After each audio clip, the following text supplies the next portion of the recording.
les routes de France depuis plus de 50 ans. Son public lui est fidèle depuis autant d'années. Si je vous dis parachutiste, San Francisco, né quelque part ou encore Amba là-bas, même si vous n'avez pas connu l'époque des 45 tours, ça vous dit forcément quelque chose.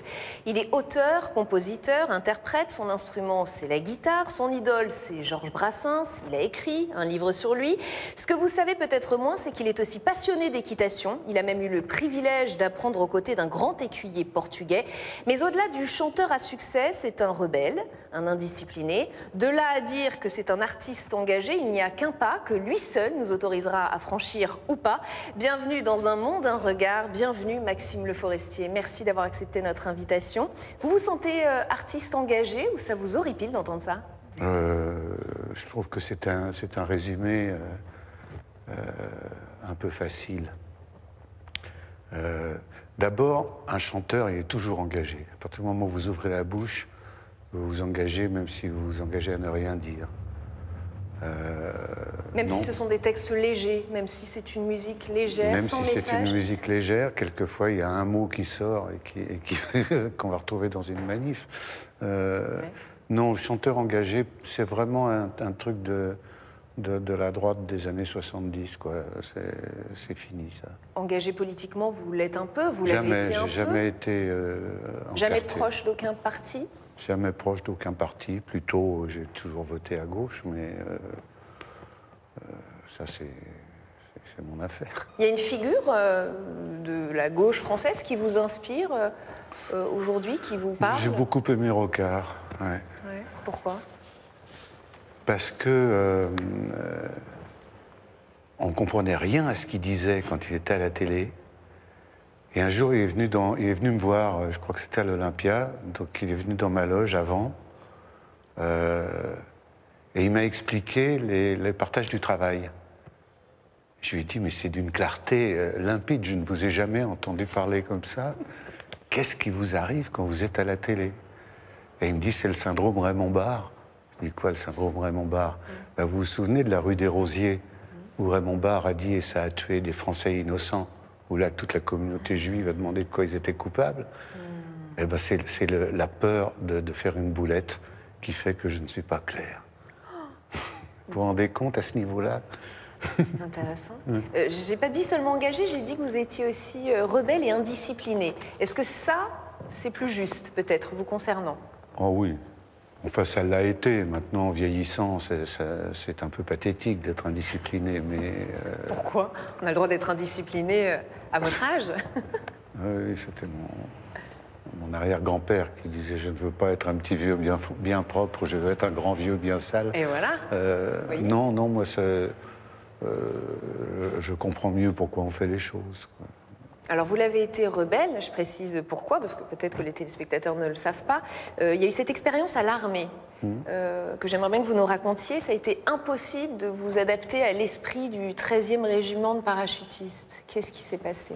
Ah non, mais attendez, c'était le top niveau de l'éducation militaire. Moi, quand j'ai été incorporé là-dedans, j'avais pas le bac, j'habitais Saint-Ouen, mes parents étaient divorcés, j'avais pas de métier, enfin... J'avais tout, donc je pense qu'un officier orienteur s'est dit je vais lui donner une chance. Donc il m'a versé là-dedans, mais moi j'écrivais déjà des chansons, je faisais... Après coup, on se demande ce que vous êtes allé faire là-dedans, effectivement. Ça vous était C'était pour me imposé? donner une chance, oui.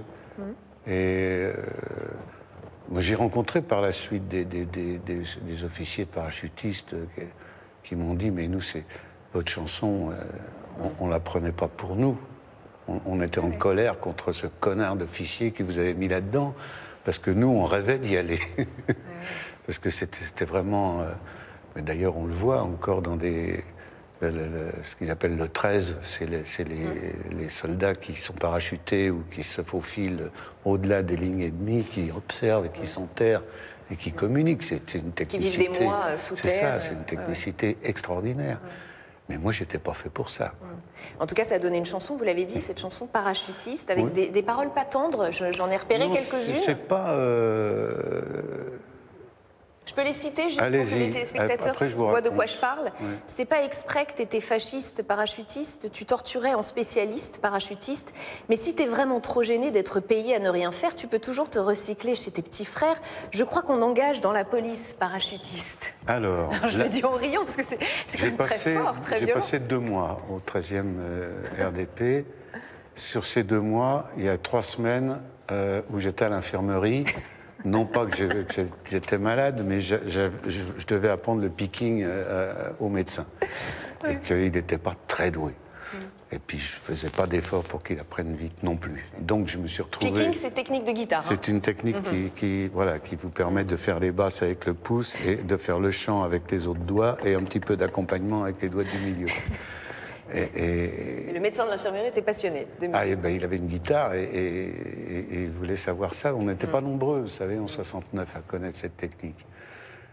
Et alors ces chansons, ces paroles donc sur la le parachute. veille du jour où j'ai troqué mon béret rouge contre un béret noir, ce qui était la honte, là-bas, j'ai invité le sous-officier qui nous avait entraînés, qui s'appelait le sergent-chef Martin, à boire une bière, et je lui ai fait raconter sa vie. Et sa vie, c'est la chanson.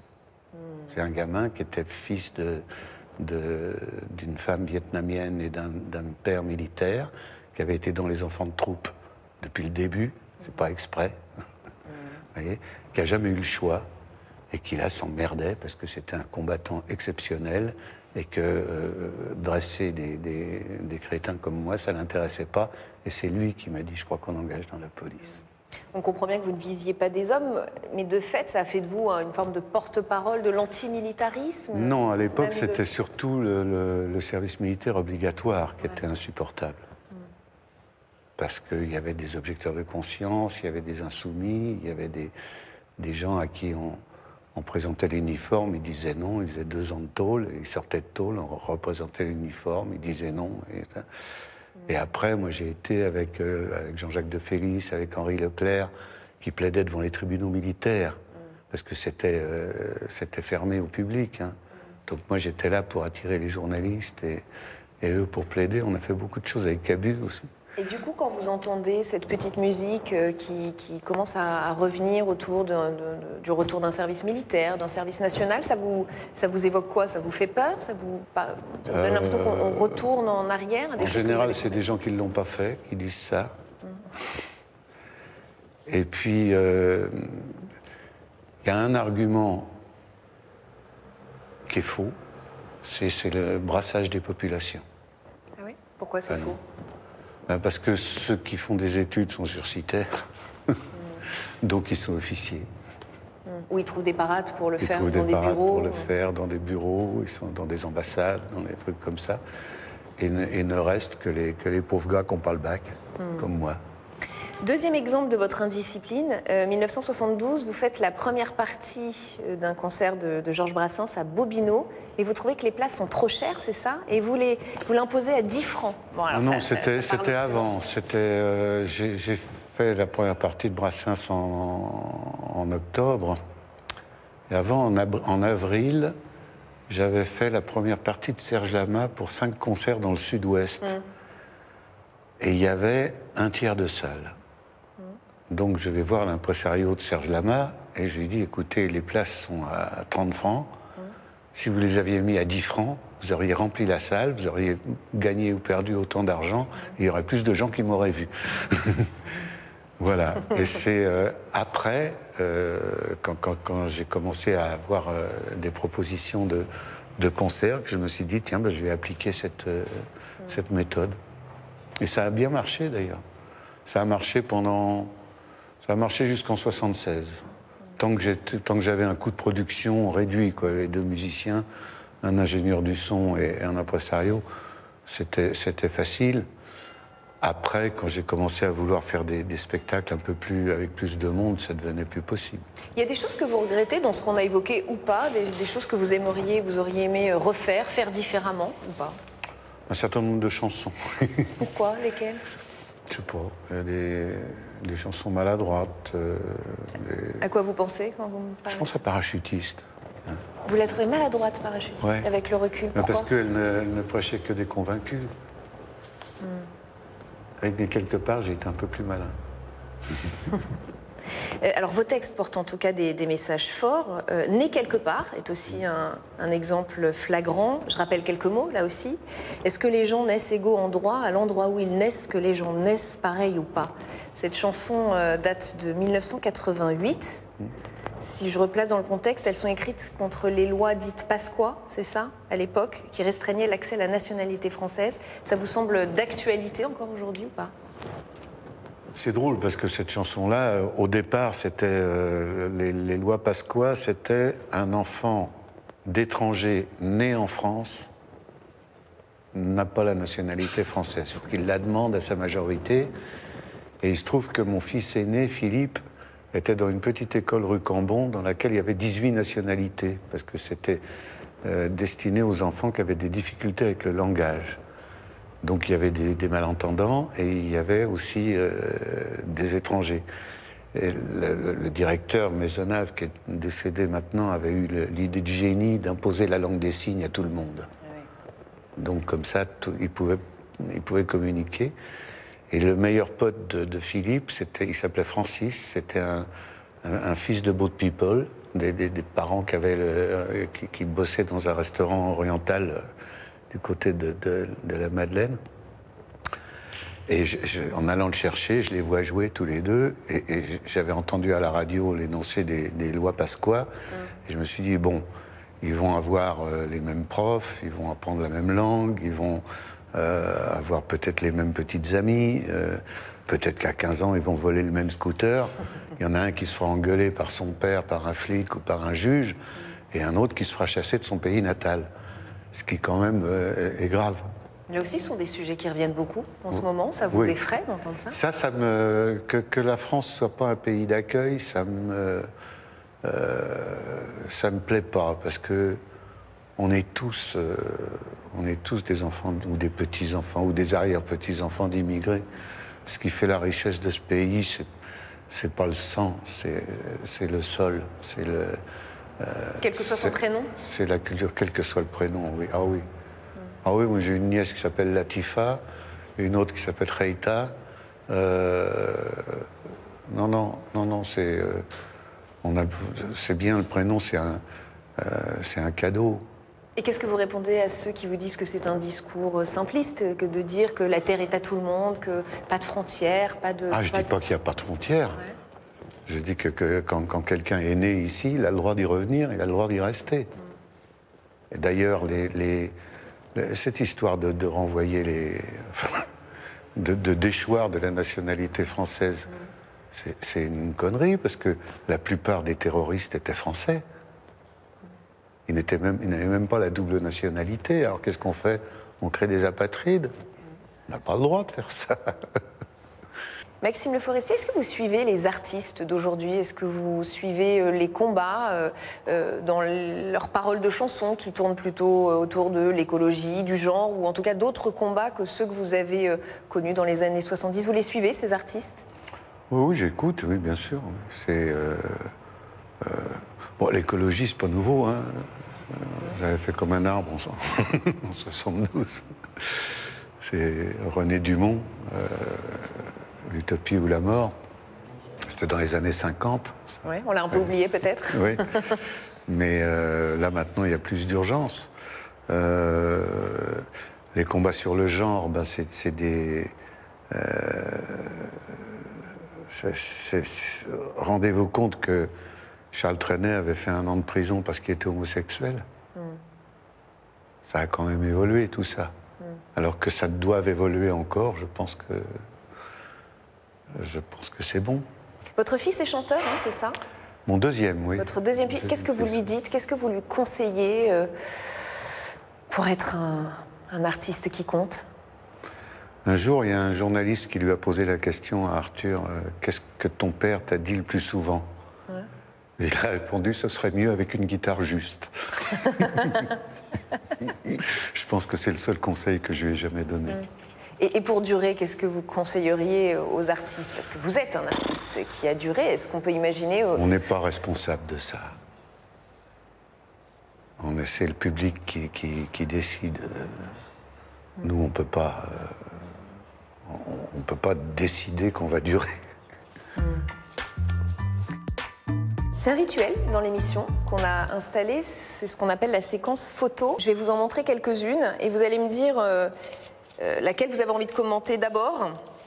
Alors, celle-ci, Georges Brassens, évidemment, vous allez nous en parler, j'espère, en longueur. C'est quelqu'un qui a compté pour vous. Brassens jeune, il a encore les cheveux noirs, il a déjà sa guitare Favino, si on voit la tête. Et...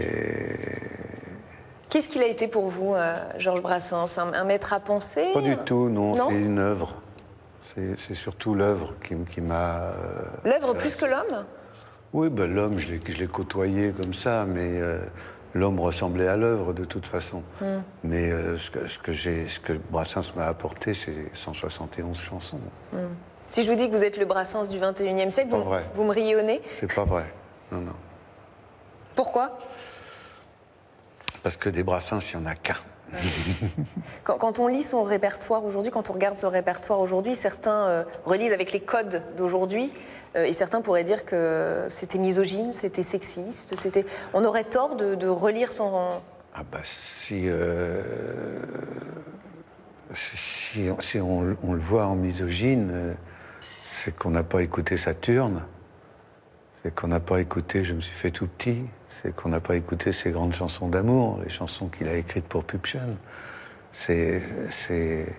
Alors évidemment, il y a des vannes. Si seulement elle était jolie, c'est presque un exercice de style dont une femme sort profondément amochée. Mais c'est pas ça une chanson misogyne. On a tendance à les relire, les œuvres d'une certaine époque, avec les codes d'aujourd'hui. On a tort de faire ça. C'est une erreur. Non, puis lui n'était pas du tout misogyne. S'il y a un homme que j'ai toujours vu, comment dirais-je, courtois avec les femmes, poli, gentil même, c'est bien lui. Hein. Je ne l'ai jamais entendu, sauf dire « Ah, les femmes », etc. Mais ça, c'était l'époque aussi qui disait ça. Si vous réécoutez l'interview Brassens-Brel-Ferré, les bonnes femmes, c'était un sujet de plaisanterie. Mais Brassens, lui, jamais. Un autre homme qui a compté dans votre vie, je crois, Nuno Oliveira. Oui. Grand écuyer portugais, vous avez dit un jour que l'équitation avait été, enfin ses cours à lui, avaient été plus importants pour vous aider à être sur scène que des cours de théâtre ou des cours de mime, c'est vrai? Absolument, oui. Pourquoi? Absolument, parce que c'est pour contrôler des chevaux de ce niveau-là, qui sont des bombes, hein. C'est tous des entiers, ils sont dressés... Enfin, éduqué, pardon, à mort. Si jamais vous tremblez un petit peu de la jambe droite, le cheval grimpe au mur. Donc ça vous oblige à avoir une espèce de calme. D'ailleurs, vous voyez bien comment il est là. Et rien ne bouge. Et puis c'est... Bon, mon premier stage chez Oliveira, c'était en juillet-août 72. Et en octobre, je faisais la première partie de Brassens à Bobino. Et j'ai fait la jonction entre les deux. C'est le minimalisme. C'est-à-dire? C'est-à-dire que Oliveira, il faisait danser des chevaux, il faisait dans tous les sens. On ne voyait rien bouger. Brassens, il faisait un quart de sourire avant une vanne, et la salle était morte de rire. C'est le minimalisme, alors que Montand faisait des claquettes, Brel faisait des grands gestes et tout. Brassens, c'était juste ça. C'était un peu pareil. C'est un monde à part entière, hein, le monde de l'équitation. C'est un monde qui est le vôtre aussi, qui fait partie de... Qui a fait partie, maintenant je ne monte plus, puis depuis qu'Oliveira est mort, c'est beaucoup moins beau, forcément, parce que j'avais 2 chevaux chez moi, dont un qu'il avait dressé, Radamès, parce qu'il voulait que je fasse du cirque. Et donc j'allais tous les ans chez lui pour me remettre moi droit, parce que sinon le Radamès il était plus contrôlable. Et ça vous apportait beaucoup cette pratique? Énormément. Et puis là-bas j'étais pas une vedette. Là-bas, la star, c'était lui. Ça faisait du bien. Une dernière photo, évidemment, qui va vous parler aussi. Oui. La Maison Bleue La à Maison San Bleue de Francisco, qui oui. a donné une chanson qu'on peut tous avoir en tête aussi. Oui. Qu'est-ce qu'elle représente? Racontez-nous peut-être l'histoire autour de cette ville, San Francisco. Pourquoi vous y allez? Parce que c'est là-bas que ça se passait dans les années 70. La musique, le mode de vie, la liberté. J'y suis allé avec ma sœur Catherine parce qu'elle avait gagné un prix à Spa. Et c'était un peu plus que l'aller-retour Paris-San Francisco. Et je crois que vous faites une rencontre avec un Belge. C'était à Spa, on a rencontré Luc Alexandre, oui, qui était un acteur belge, qui nous a dit mais vous ne devez pas être à Spa, vous devez être à San Francisco. Et à San Francisco, c'est là, il nous a donné l'adresse de cette maison, qui était mais tout le quartier était peuplé de communautés. Maintenant, c'est un quartier très chic, hein, mais à l'époque, c'était un quartier pauvre, avec des maisons en bois pas chères, où les gamins qui avaient quitté leur ville du Middle West, où il y a une église tous les 100 mètres, et tout ça, ils s'étaient retrouvés dans la rue. Et en bons ricains qu'ils étaient, ils n'étaient pas restés dans la rue. Ils s'étaient regroupés et ils avaient loué des maisons. Cette maison-là s'occupait de distribuer des repas, de la nourriture bio déjà, gratuite. Il y avait aussi une maison qui était plutôt une clinique gratuite. C'était ça aussi un peu l'époque hippie, l'époque babacool, avec voilà, des valeurs qui circulaient, du partage, une autre époque, une époque de grande liberté. Vous avez une forme de nostalgie de ce moment-là ou pas? Vous rencontrez cet homme qui vous dit allez à San Francisco, allez voir cette Maison Bleue, une espèce de légèreté, d'insouciance Non, je pense qu'il y a toujours des gens comme ça qui... Bon, Luc, il avait fait Paris-Kaboul à pied, donc ce serait plus possible. Ouais. Mais il y a encore des gens qui pensent comme ça et qui vivent comme ça, bien sûr. J'ai un autre document à vous montrer, je vais vous le donner en main propre, celui-ci. Je ne sais pas si vous allez voir tout de suite de quoi il s'agit, je ne crois pas, parce que c'est un peu particulier. Ce sont les Archives nationales qui, toutes les semaines, nous confient un document qui a marqué l'histoire. Et pour vous, on a pensé à cette liste de chansons censurées en 1958. Décision prise par la commission d'écoute des chansons et enregistrement de variétés. Donc, ont été interdites dans cette liste. Je vous donne 3 exemples. La femme des uns sous le corps des autres, de Serge Gainsbourg. La chanson du malin, de Pierre Perret. La gloriole, de Jean-Yann. C'est fou de voir ça aujourd'hui. Une liste de chansons censurées en 1958. Ouais, enfin maintenant la liste n'existe plus, mais les chansons passent pas plus. C'est ça, c'était une censure politique. Après, dans les années 80, il y a eu la censure économique. C'est-à-dire ne passer que ce qui préparait les pubs. Le temps de cerveau disponible, je ne sais pas si vous vous souvenez. Hein? Et puis, maintenant, c'est une censure populaire. C'est les réseaux sociaux. La censure des réseaux sociaux. C'est les gens qui se scandalisent parce qu'on a osé prononcer tel mot à la radio. Je pense que c'est la plus difficile à contourner. La censure politique a été facile à contourner. Je vous le dis, pour une des chansons, on a quand même regardé les textes pour celle de Pierre Perret qui a été censurée. Oui. C'était à cause de ça, par exemple. Dans le grand poulailler, moi je plume, je fais griller tous ceux qu'on engraisse, dévots paplards, critiqueurs, lèche-fesses, juges, fripouillards, tous les pandards, tous les jobards, les maris pas dégourdis, grâce à moi, portent des cornes. Voilà ce qui a été censuré en 1958. Eh oui, oui. Aujourd'hui, on laisse passer bien plus de choses aussi. Parce qu'on ne comprend pas les rappeurs. On ne comprend pas ce qu'ils disent puisqu'ils déplacent les accents toniques. Et cette censure des réseaux sociaux, vous la... Moi, je la ressens pas. Trouvez plus effrayante que cette censure? C'est beaucoup plus effrayant, oui. Ça, c'est rigolo, ça. Ça, c'est rigolo. Je me souviens, en Union soviétique, jadis, j'avais passé une semaine à Moscou avec Volodya Vysotsky, qui était le Lennon local. Et il me disait que la censure était terrible là-bas, mais que la langue russe est tellement riche et on peut tellement contourner comme ça. Et il me disait, tu vois ça, Je disais quoi? C'est Staline. Vous vous êtes censuré, vous, déjà, ou pas? Auto-censuré, je vais dire. Auto-censuré? Oh, oui, bien sûr, mais parce que je trouvais ça nul. Je trouvais ça pas bien. Parce que vous n'avez pas osé, parce qu'il y a des messages que vous ne vouliez pas faire passer? Non. Et aujourd'hui, avec les réseaux sociaux, vous seriez plus frileux, plus... Non. Ça vous fait pas peur? Non, c'est l'âge qui me rend plus calme. D'avoir moins peur de campagnes de dénigrement? Oui, non, ça va. Et pardon, pour en revenir à votre fils, qui lui est chanteur, c'est quelque chose qui... C'est un sujet pour la génération d'après? Peut-être, oui. On y pense? On n'en a jamais parlé. Bah, vous le ferez après cette interview. Oui. Dernière partie de cette émission. On est dans un décor fort, particulier. Vous l'aurez remarqué, on est entouré de 4 statues qui représentent des vertus. Il y en a une derrière vous qui représente la sagesse, une autre qui représente la prudence, une autre la justice et derrière moi l'éloquence. Est-ce qu'il y a une vertu qui vous parle plus que les autres, dans laquelle vous vous retrouvez plus que les autres? Elles me parlent toutes, mais je n'en connais personnellement aucune. L'éloquence... Peut-être un peu l'éloquence, non? Non, l'éloquence, la chanson, ça n'a pas besoin d'être éloquent. L'éloquence, c'est la grandiloquence, un peu. Ouais.